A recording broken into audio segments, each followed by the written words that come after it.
ಇದು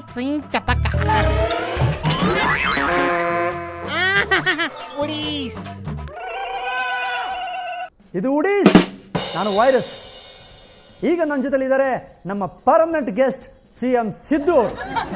ನಿನ್ನೆ ಮಂಡ್ಯನಲ್ಲಿ ಬಿಟ್ಟಿ ಕರ್ನರೆ ಊಟ ಸಿಕ್ತು ಅಂತ ಸರಿಯಾಗಿ ಬಾರಿಸ್ಬಿಟ್ರು. ಈಗ ಕಿವಿ ಒಳಗಡೆ ಬೆಳ್ಳು ಬಿಟ್ಕೊಂಡು ಹೇಗೆ ಆರಾಮಾಗಿ ಚಿಂತೆ ಇಲ್ಲದೆ ಕೂತಿದ್ದಾರೆ. ಇಂಥ CMಗಳೇ ನಮ್ಮ ರಾಜ್ಯಕ್ಕೆ ಬೇಕು. ಸಿದ್ದು ಅವರೇ, ಅನ್ನಭಾಗ್ಯ ಸಾಕಾಯ್ತು ಅಂತ ಲಾಡು ಭಾಗ್ಯ ಶುರು ಹಚ್ಕೊಂಡ್ಬಿಟ್ಟಿದ್ದೀರಲ್ಲ, ಏನು ಕತೆ? ನೋಡ್ರಿ, ನೀವು ಟಿ ವಿಯಾಗ ಅಡ್ವರ್ಟೈಸ್ಮೆಂಟ್ ತೋರಿಸ್ತಾರೆ, ಅದೆಲ್ಲ ನೋಡೋಕ್ಕಿಲ್ಲ ಅಂತ ಕಾಣ್ತದೆ. ಅದ್ರಲ್ಲಿ ಏನು ಹೇಳ್ತಾರೆ ಅಂದರೆ, ಯಾವುದೇ ಶುಭ ಕಾರ್ಯ ಪ್ರಾರಂಭ ಮಾಡೋಕ್ಕೆ ಮುಂಚೆ ಬನ್ನಿ ಬಾಯಿಸಿ ಮಾಡೋಣ ಅಂತಾರೆ. ಹಂಗೆ ನಮ್ಮ ಪ್ರೋಗ್ರಾಮ್ ಸ್ಟಾರ್ಟ್ ಆಗೋಕ್ಕಿಂತ ಮುಂಚೆ ಜನಗಳಿಗೆ ಬಾಯಿಸಿ ಮಾಡಬೇಕು, ಆವಾಗಲೇ ಜನಗಳ ಕ್ಯಾಚ್ ಹಾಕೊಳ್ಳೋಕ್ಕಾಗೋದು. ಅದಕ್ಕೆ ಲಾಡು ಗಿಡು ಎಲ್ಲ. ನಮ್ಮ ಜನಗಳನ್ನ ಕ್ಯಾಚ್ ಹಾಕೋಬೇಕು ಅಂತ ನೀವು ಲಾಡುಗಳನ್ನ ಈ ಥರ ಥ್ರೋ ಮಾಡ್ತಾ ಇದ್ದಿದ್ದು. ನಮ್ಮ ಜನನೋ ಆ ಲಾಡುಗಳನ್ನ ಯಾವತ್ತೂ ತಿಂದೇ ಇಲ್ಲ ಅನ್ನೋ ಥರ ಲಬಕ್ ಲಬಕ್ ಅಂತ ಕ್ಯಾಚ್ ಹಿಡ್ಕೋತಾ ಇದ್ದಿದ್ದು ಈ ಥರ.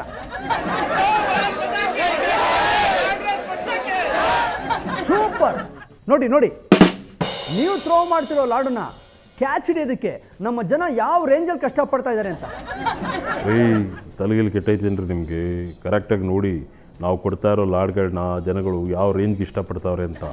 ಮೋಸ್ಟ್ಲಿ ತಿರುಪತಿ ಲಾಡಿಗೆ ಡಿಮ್ಯಾಂಡ್ ಕಮ್ಮಿ ಆಗ್ಬಿಡ್ತದೆ. ಆಮೇಲೆ ಸರ್ ಹೋಯ್ತು, ಇದು ಹಿಂಗೆ ಅಂತಲೇ ಮೊದಲೇ ಗೊತ್ತಾಗಿದ್ದರೆ ನಮ್ಮ ಸೋನಿಯಾ ಮೇಡಮ್ ಹತ್ರ ಮಾತಾಡ್ಬಿಟ್ಟು ಈ ಅನ್ನಭಾಗ್ಯ ಜೊತೆಗೆ ಲಾಡು ಭಾಗ್ಯನೂ ಕೊಟ್ಬಿಡಿ ಅಂದ್ಬಿಟ್ಟು ಸ್ಟೇಜ್ ಮೇಲೆ ಅನೌನ್ಸ್ ಮಾಡ್ಬಿಟ್ಟು, ಆಗ ಜನಗಳ ಇನ್ನೂ ಬೇಗ ಕ್ಯಾಚ್ ಹಾಕೋಬೇಕು. ಸೋನಿಯಾ ಮೇಡಮ್ ಅವರು ಖುಷಿ ಆಗ್ಬಿಡೋರು. ಆದರೂ ಇದು ಲಾಡು ವಿಚಾರ ಅಲ್ವಾ, ಮುಂದೆ ಮಾತಾಡೋದು. ಒಟ್ಟಿನಲ್ಲಿ ಜನಗಳನ್ನ ಕ್ಯಾಚ್ ಹಾಕೊಳ್ಳೋದಕ್ಕೆ ಇಂಥ ಚಿಲ್ಲರೆ ಐಡಿಯಾಗಳನ್ನ ಸಖತ್ತ ಮಾಡ್ಕೊಂಡಿದ್ದೀರಪ್ಪ ತಾವು. ಅನ್ನಭಾಗ್ಯ ಅಂತ ಹೇಳಿದ್ರಿ, ಆ ಭಾಗ್ಯನ ನಮ್ಮ ಜನಗಳು ಕಣ್ಣಿಂದನೂ ನೋಡ್ತಾ ಇಲ್ಲ. ಈಗ ಲಾಡು ಭಾಗ್ಯ ಬಿಡಿ, ನಮ್ಮ ಜನಗಳ ಕಿವಿಗಳು ಕಣ್ಣುಗಳು ಹಾಳಾಗಿ ಹೋಗ್ತವೆ. ನೀವು ಈ ಅಕ್ರಮ ಗಣಿಗಾರಿಕೆಗೆ ನನ್ನ ಸಂಪೂರ್ಣ ಬೆಂಬಲ ಇದೆ ಅಂತ ಮಾತನಾಡಿ ಪ್ಲೇಟ್ನ ಹಾಗೆ ಚೇಂಜ್ ಮಾಡ್ಬಿಟ್ರಂತಲ್ಲ, ಅದು ಹೇಗೆ ಸಿದ್ದು ಅವರೇ? ಹಂಗೆ ಮಾತಾಡಿ ಹಂಗಂಗೆ ಸ್ಪಾಟಲ್ಲೇ ಮಾತನ್ನ ಚೇಂಜ್ ಮಾಡ್ಬಿಡ್ತೀರಲ್ಲ. ಸಖತ್ತು ಟ್ಯಾಲೆಂಟ್ ಅಪ್ಪ ನಿಮ್ಮದು. ರೀ, ಯಾವ ಟ್ಯಾಲೆಂಟು ಇಲ್ಲ, ಯಾವ ಪೆಪ್ರಮೆಂಟು ಇಲ್ಲ. ಮೊನ್ನೆ ಯಾವುದೋ ಕರ್ನಲ್ಲೇ ಊಟಕ್ಕೆ ಹೋದಾಗ ಉಪೇಂದ್ರ ಅವ್ರು ಸಿಕ್ಕಿದ್ರು ಕಣ್ರಿ. ಉಪೇಂದ್ರ ಅವ್ರ ಜೊತೆ ಮಾತಾಡ್ತಾ ಈ ಫಿಲ್ಟ್ರ್ ಇಲ್ದಿದಂಗೆ ಮಾತಾಡೋದು ಕಲ್ತ್ಕೊಬಿಟ್ಟು, ಅದಕ್ಕೆ ಎಲ್ಲ ವಿಷಯ ಹಂಗೆ ಓಪನ್ ಆಗಿ ಬಂದ್ಬಿಡ್ತು ಅಷ್ಟೇ. ಓ, ಇದು ಎಫೆಕ್ಟು. ಅಂತೂ ಮನಸ್ಸಿನಲ್ಲಿರೋ ಸತ್ಯನ ಬಾಯಿಂದ ಹೊರಗಡೆ ಹಾಕಿದ್ರಲ್ಲ ಸಿದ್ದು ಅವರೇ, ಅಷ್ಟು ಸಾಕು. ನಮ್ಮ ಕಿವಿಗಳಿಗೆ 100 ವರ್ಷ ಆಯಸ್ಸು. ಈ ವಿಷಯನ ಹೇಳೋಕ್ಕೆ ಎಷ್ಟು ಸತಾಯಿಸ್ಬಿಟ್ರಪ್ಪ ನೀವು.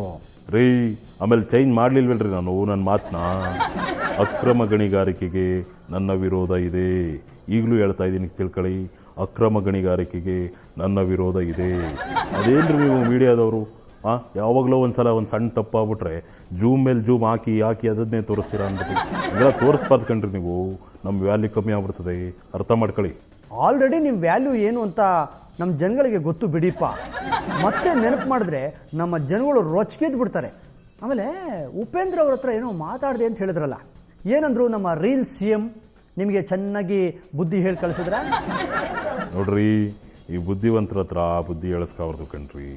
ಸುಮ್ಮನೆ ಕ್ಯಾಶುವಲ್ ಟಾಕು ಕಣ್ರಿ. ಆದರೂ ಏನ್ರಿ, ಉಪೇಂದ್ರ ಅವರು ಭಾರಿ ಚೆನ್ನಾಗಿ ಮಾತಾಡ್ತಾರೆ ಕಣ್ರಿ.